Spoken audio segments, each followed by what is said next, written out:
화살을 갈며 둥근 반패를 준비하라. 여호와께서 메대 왕들의 마음을 부추기사 바벨론을 멸하기로 뜻하시나니 이는 여호와께서 보복하시는 것 곧 그의 성전을 위하여 보복하시는 것이라. 바벨론 성벽을 향하여 깃발을 세우고 튼튼히 지키며 파수꾼을 세우며 복병을 매복시켜 방비하라. 이는 여호와께서 바벨론 주민에 대하여 말씀하신 대로 계획하시고 행하심이로다.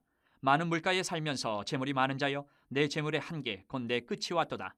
만군의 여호와께서 자기의 목숨을 두고 맹세하시되 내가 진실로 사람을 메뚜기같이 내게 가득하게 하리니 그들이 너를 향하여 환성을 높이리라 하시도다. 여호와께서 그의 능력으로 땅을 지으셨고 그의 지혜로 세계를 세우셨고 그의 명철로 하늘들을 펴셨으며 그가 목소리를 내신즉 하늘에 많은 물이 생기나니 그는 땅끝에서 구름이 오르게 하시며 비를 위하여 번개를 치게 하시며 그의 곳간에서 바람을 내시거늘 사람마다 어리석고 무식하도다.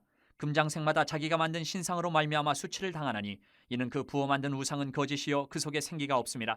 그것들은 헛된 것이요 조롱거리이니 징벌하시는 때에 멸망할 것이나 야곱의 분깃은 그와 같지 아니하시니 그는 만물을 지으신 분이요 이스라엘은 그의 소유인 지파라. 그의 이름은 만군의 여호와시니라. 우리 세계에는 눈에 보이는 것이 전부가 아닙니다.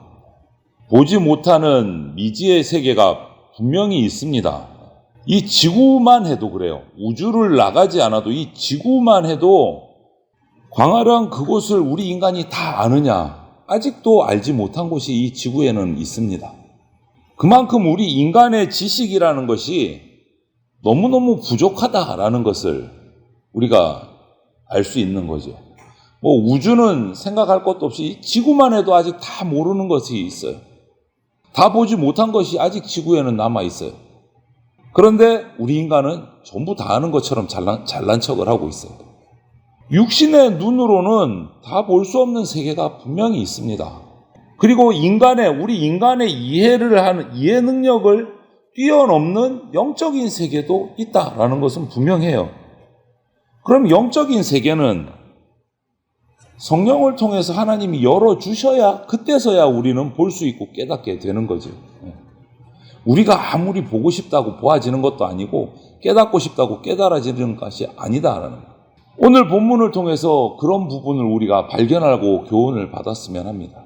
하나님의 성전, 예루살렘 성전까지 무너뜨린 바벨론에 오늘 복수를 선언하시는 장면이 오늘 우리가 읽은 말씀입니다.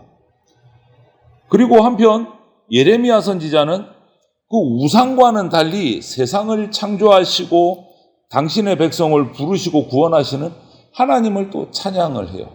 이런 모습을 통해서 아직도 우리가 보지 못하고 알지 못하는 세계들이 있구나 하는 것을 깨닫고 우리가 더 겸손해지기를 바랍니다. 먼저 11절부터 14절을 보면 드디어 보복의 날이 선포됐어요. 하나님이 죄인을 심판하는 날이 다가오는 겁니다. 그날은 하나님을 대적했던 원수들에 대한 하나님의 복수의 날이 되는 겁니다. 원수의 강한 성벽, 즉 원수가 누굽니까? 바벨론의 강한 성벽은 파괴가 되고 그들이 가지고 있던 보물, 보화는 빼앗기게 된다라고 선언을 하세요. 14절 말씀처럼 하나님은 어떤 상황에도 흔들리지 않으십니다. 당신이 계획하신 대로 그 말씀을 이루어 가십니다. 1.1획도 실수는 없으십니다. 헛소리 안 하십니다. 하나님은 만유를 창조하신 분이고 만유의 통치자이시기 때문에 그렇습니다. 오늘 이런 말이 들어가 있어요. 성전을 위해서 보복하신다. 지금까지 우리가 예레미야서를 묵상해 와서 알고 계시지만 바벨론을 하나님이 들어서 쓰셨어요. 심판의 도구로. 이스라엘과 유다를 심판하는 도구로 쓰셨습니다. 그런데 바벨론이 그것을 알고 있음에도 불구하고 하나님이 허락하신 그 이상의 것을 해버렸어요. 좋은 모습으로 그 이상의 것이 아니고 하나님과 그분의 백성이 만나는 장소인 성전까지 무너뜨려 버렸어요. 이 일을 통해서 기고만장했습니다. 하나님의 백성을 멸시하고 하나님을 모독했어요. 바벨론은 하나님이 쓰시고자 하는 일만 하면 되는데 오버를 해버린 거예요. 자신들이 뛰어난 것으로 착각을 하고 이제 하나님께서 그 죄에 대한 대가를 물으시는 거예요. 바벨론에게. 그들이 행한 대로 혹독한 파괴로 갚아주실 겁니다. 하나님의 백성, 또 그 백성들이 하나님을 섬기고 만나는 성전을 유린한 죄의 대가를 하나님이 치르게 하시는 거예요. 여러분, 인간이 의지하는 것은 한계가 있습니다. 바벨론이 이렇게 큰 소리 치고 떵떵거리는 데는 자기들만 의지하는 뭔가가 있는 거예요. 그런데 참 어리석어요. 그것이 하나님 앞에서 영원하지 못하다는 것을 알지 못한 거예요. 바벨론이 의지한 게 뭐냐면 오늘 보니까 강한 군사력 그리고 물에서 얻는 풍부한 자원입니다. 이게 무슨 말이냐면 바벨론 땅을 보면 우리가 성경에서도 잘 알고 역사 속에서도 가장 아름답고 풍부한 유브라데 강과 티그리스 강을 바벨론이 가지고 있어요. 그러니까 아름다운 강이에요. 물 자원이 풍부합니다. 그 물 때문에 농사도 잘 되고 육축도 잘 되고 뭐든지 잘 되는 거예요. 큰 강 2개를 가지고 있어요. 그러니까 그것을 믿고 있는 거예요. 물이 풍부하고 거기서 잡히는 어족 자원도 있고 그로 말미암아 농사도 잘 되고 육축도 잘 되고 물이 부족하지 않고 거기다가 군사력도 강하고 거기에 의지하고 있는 거예요. 바벨론은. 하지만 이 바벨론이 의지했던 군사력 또 그들이 유지했던 그 풍부한 물 자원들 이것이 결국은 하나님이 치시기 시작하니까 그들의 갈증을 해소할 수가 없는 거예요. 인생을 주장하고 자연을 다스리시는 하나님이 그들이 의존하고 있던 모든 것을 딱 막으셔버렸어요. 그러고 나니까 그들이 자랑하고 믿었던 그 모든 것들이 아무 힘이 없고 속수무책으로 무너질 수밖에 없는 거예요. 여러분, 우리 성도가 의지해야 될 힘, 우리가 의지해야 될 근본은 하나님밖에 없습니다. 눈에 보이는 세상적인 그 풍요를 의지하지 말고 그 모든 것, 우리에게 주어진 눈에 보이는 모든 것의 근원이 되시는 하나님만 의지하고 하나님만 바라야 됩니다. 만유의 주인이신 하나님께 순종하고 그분의 말씀 앞에 겸손하게 엎드리는 것이 우리의 살 비결이에요. 우리를 위협하는 세상의 그 어떤 세력보다 크신 하나님이 우리를 위해서 싸우실 때 우리는 참 평안을 누리는 겁니다. 하나님은 우리를 대신해서 싸우시는, 당신의 백성을 대신해서 싸우시는 분이세요. 우리가 세상을 살아가면서 겪는 이런저런 여러 가지 어려움들, 또 믿는 자로서, 성도로서 살아가다 보면 또 여러 가지 보는 불이익들, 손해들, 고통들, 하나님이 다 보고 계십니다. 다 보고 계십니다. 그리고 그렇게 어려움을 주는 우리의 대적들을 하나님이 대적하신다. 전쟁은 하나님께 속한 것이라고 성경은 외치고 있습니다. 우리의 힘, 의지를 내려놓고 십자가 앞에 내려놓고 기도와 간구로 영적 전쟁에 나갈 때 우리는 승리하는 겁니다. 우리가 싸우는 게 아니에요. 우리는 내 힘, 내 모든 것을 그냥 십자가 아래 내려놓고 십자가 앞에 의탁하면 돼요. 그러면 하나님이 싸우십니다. 내가 싸우는 게 아니에요. 바벨론은 완전히 잘못 생각한 거예요. 눈에 보이지 않는 세계, 영적인 세계를 알지를 못했던 거예요. 그냥 자신들이 가졌던 군사력, 자신들이 품고 있는 그 풍부한 물 자원, 그것만 믿고 있다가 속된 말로 쫄딱 망하는 거예요. 눈에 보이지 않는 것을 알지 못해서.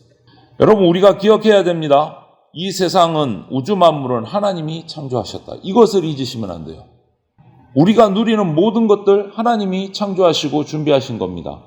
그런데 거기에 의지하는 것은 정말 어리석은 거예요. 그 창조하신 분을 의지해야 되는 거예요. 능력으로 땅을 지으시고 지혜로 세계를 세우셨다라고 오늘 15절이 강조하고 있어요. 아무것도 없는 무의 상태에서 이 우주 만물 세상을 능력으로, 권능으로 창조하셨고 지금도 통치하고 계세요.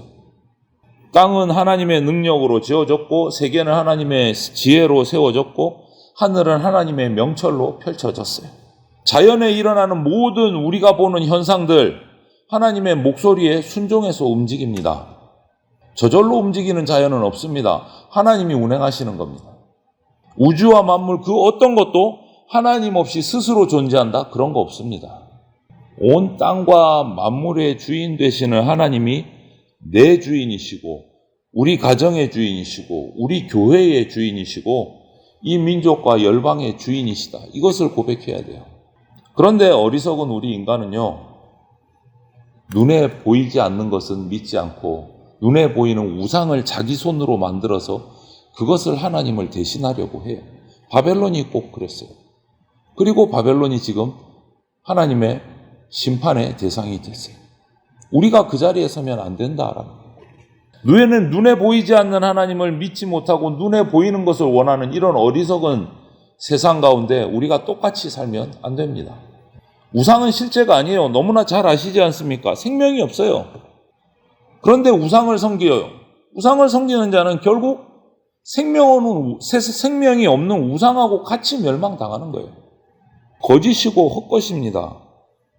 우상을 만들고 섬기고 생명 없는 그것 때문에 수치를 당하고 멸망하고, 이것이 어리석기 그지없는 인생의 모습이에요.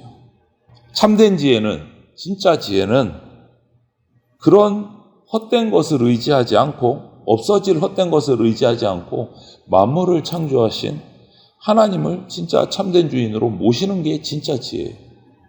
그런데 오늘날 인생을 보십시오. 사회 돌아가는 걸 보십시오.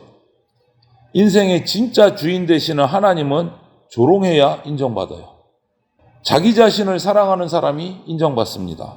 자기가 만든 것을 섬기는 시대가 돼버렸어요.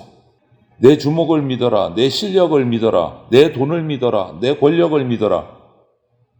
그게 진짜가 되는, 성공하는 길이 돼버렸어요.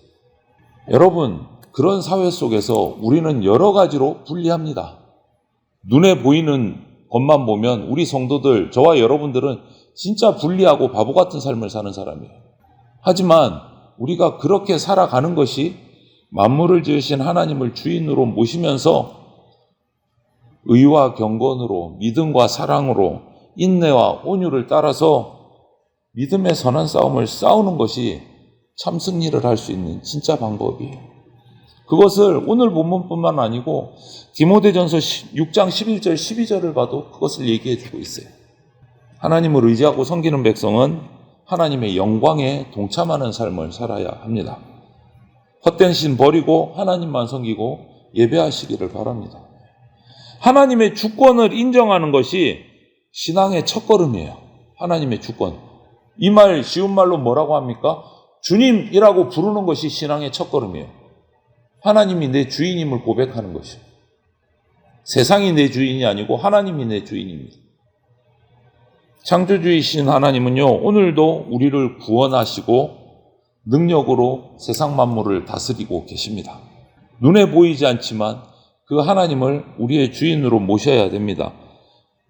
어떤 일을 우리가 당하더라도 세상에서 하나님을 의지하고 하나님께만 간구할 수 있어야 됩니다. 오늘 하루 살아가시면서도 저와 여러분들이 세상의 헛된 우상, 눈에 보이는 어떤 것에 의지하지 않고 지금 이 순간도 살아서 우리를 살피시고 감찰하시고 역사하고 계시는 나를 창조하신 살아계신 하나님만 의지하고 살아가는 그러한 성도들이 다 되시기를 주님의 이름으로 축원을 드립니다. 아멘.